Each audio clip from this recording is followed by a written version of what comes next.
complained a lot on Driving.ca about modern Porsches being really good, really comfortable, really complex, almost to a fault.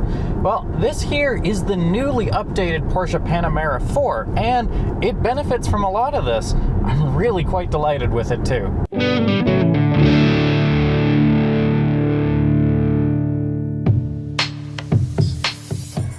This might come as a little surprise, but after so many years on sale, the 24 Porsche Panamera, is actually only entering its third generation. This model series has been through a lot. It's seen a lot of facelifts. It's been incremented and developed and refined really effectively. It's always been a nice car, and now it's just gotten even nicer. Of course, third generation is a little subjective in ways. Much like the Mercedes-Benz G-Wagon that we just tested the new generation of the other week, this new Panamera is really just a significant update of the existing second-gen platform.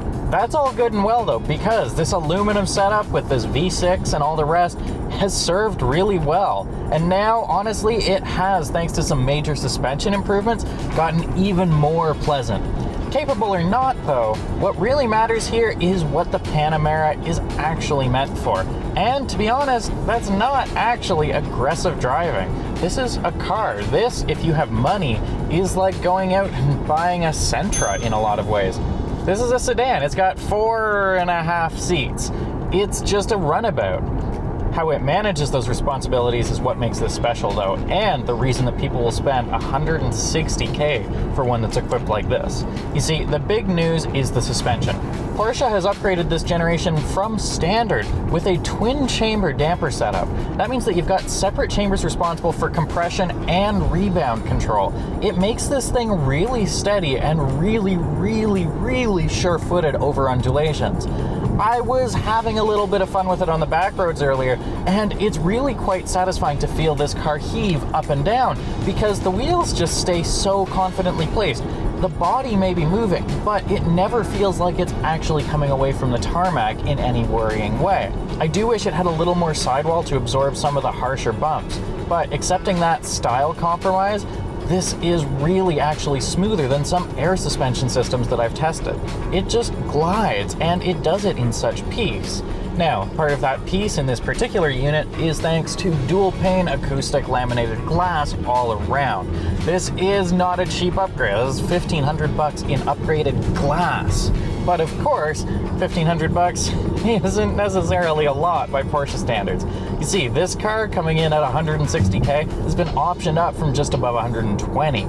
After a nearly $3,000 destination charge, these 24 Panamera and Panamera 4 models come in from starting prices of $119,150 and $123,450. These are not cheap vehicles, but then you start adding in the goodies, and boy do they add up fast. At the top of the list is one of the new updated highlights that you're probably going to want from this new generation, which is Porsche's InnoDrive system. Coming in just over $1,500, this advanced driver suite is really pleasant. This has become the case with most any ADAS system now, but this update is actually still better yet than what I was already so delighted in before. You've got your usual lane keeping assistance, your adaptive cruise control, all of that. It's all controlled via a little stalk down the left side of the steering wheel, but it just does it that bit more smoothly and more confidently now. More confident too is the driver's connection with all of those ADAS systems. You see, a whole bunch of updates to the digital displays in the cluster and the optional HUD in this car give you a clearer image than ever of what the car actually sees. Your bias within a lane, the proximity of other vehicles, other cars' movements, they're all very clearly indicated, if you so choose, through the cluster here. That then matches with updated steering assistance, which leaves a little more breathing room between lanes if there are adjacent cars. It's really quite welcome. Importantly too, on the safety front, we get the introduction of evasion maneuvers. If the car detects an upcoming obstacle or emergency in the lane you're following, Porsche says that the car will safely move over, as long as there is room to do so, into another lane to dodge that hazard. Finally, we've got updated speed limit controls. This will automatically bring itself down to speed limits if you want it to, so that you don't risk anything in those speed camera zones or anything else of the sort. This particular feature is definitely a little bit more European targeted. Things can be really stringent there. Of course, it doesn't stop there either. We've got window switch controlled sunshades there in the back. We've got upgraded Bose audio in this thing, nearly $2,000 worth, though I've got to say the highs are actually really nice. We even have, for almost $2,800, a night vision safety cam. This is actually pretty neat to use, even if it is a bit of a gimmick. There in the center of the cluster, you see, you can actually have the black and white thermal camera feed from a camera mounted down there in the bumper. That's meant to be helpful if you're driving out in the wilderness, say, where everything will just sort of fade black, but you will see the heat of an animal that might be considering jumping across the road in a bright white. Likewise, that glows up when it sees the heat of a pedestrian or a cyclist. Or actually, if you're curious, even just the tire heat and the exhaust heat of the cars ahead of you in daytime traffic. It's pretty nifty, although it is one of the costlier options on that build sheet, and honestly, probably not something that you're likely to use a whole lot unless you really are remote. Still though, I would take that over one of the new highlight features, which I think is just absolutely silly. The $1,850 passenger digital display. This is more money than you would pay for a head-up display for the driver, and all it does is give them a display of either your gauges or the infotainment controls or what have you. All of those things, which, by the way, are accessible through the screen in the middle. Yes, if you've got someone on the track, it is kind of neat for them to be able to see your Gs and your telemetry data, but really this is just a gimmick for the sake of further technologizing this cabin, and of course adding in those high margin extras that make Porsche all of that money. Credit where due there though is that Porsche has done its silly additional screens properly. That display has privacy glass on it. It's on right now, but I can't see it. It is just black gloss to me. In this era of constant driver distraction, that sort of consideration is really, really welcome. Now, it must be mentioned that screen is also part of a very Taycan transition for this here Panamera. Porsche's engineers have it in their minds that they know what's best for us, and they are going to deliver it whether we necessarily want it or not.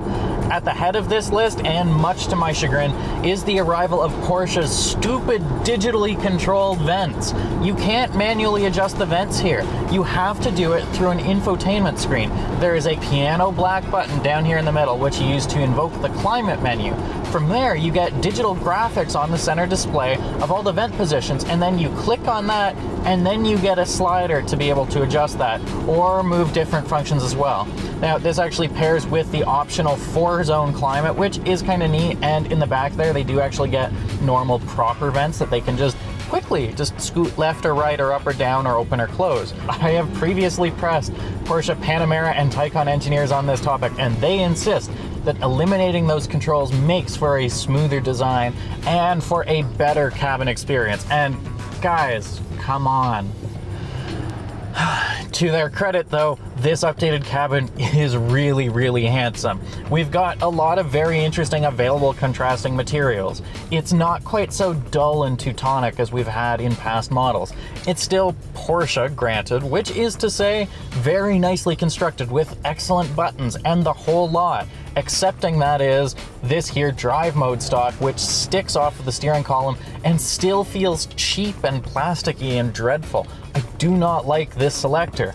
With that said, I do appreciate that I can just slide a hand down the wheel and knock it left and right with my thumb to switch it into sport mode, just for those occasional moments when I see I've got a fun turn coming up, and I can just stiffen things up and then dial it right back to comfort mode. And really, that comfort mode is what you want in this. This is just a nicely built, nicely appointed car. It's got oodles of boot space. It's got more than enough power to feel sporty when you want to do sporting stuff. It's got the trick suspension. You can even update it with Porsche's really advanced new suspension system that we will be testing in another car here on Driving.ca soon. But even as it is, with the exception of some road noise off of the wheels that's noticeable because everything else is so quiet, it's just a nice place to be. And honestly, driving home after a day in the sun at the racetrack, running around in a 1980s 911 actually, I am really happy just to sit back, relax, and let this InnoDrive system do most of the work for me. I'm tired, but driver fatigue is not going to be an issue for me as I pass through Hamilton. For Driving.ca, I'm Al Alder. For more luxury car news, reviews, tests, previews, specs, and all the rest, be sure to follow us online on Driving.ca, and be sure to check us out on social media too.